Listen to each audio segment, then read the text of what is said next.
Science Fiction Adventures Classics in Literature Collection.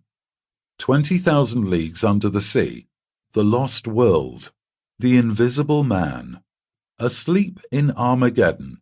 Narrated by Chris Dabbs, Simon Jackson, Paul Gibson, Peter Coates. 20,000 Leagues Under the Sea, written by Jules Vernes, narrated by Chris Dabbs.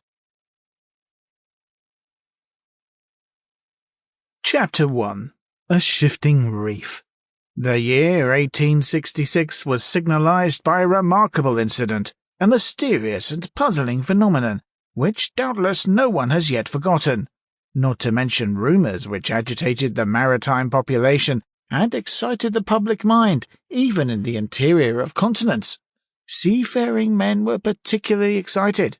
Merchants, common sailors, captains of vessels, skippers, both of Europe and America, naval officers of all countries, and the governments of several states on the two continents were deeply interested in the matter. For some time past, vessels had been met by an enormous thing, a long object, spindle-shaped, occasionally phosphorant, and infinitely larger and more rapid in its movements than a whale. The facts relating to this apparition, entered in various logbooks, agreed in most respects as to the shape of the object or creature in question, the untiring rapidity of its movements, its surprising power of locomotion, and the peculiar life with which it seemed endowed. If it was a whale, it surpassed in size all those hitherto classified in science. Taking into consideration the mean of observations made at divers times, rejecting the timid estimate of those who assigned to this object a length of 200 feet, equally with the exaggerated opinions which set it down as a mile in width and 3 in length, we might fairly conclude that this mysterious being surpassed greatly all dimensions admitted by the learned ones of the day, if it existed at all. And that it did exist was an undeniable fact. And with that tendency which disposes the human mind in favor of the marvelous, we can understand the excitement produced in the entire world by this supernatural apparition.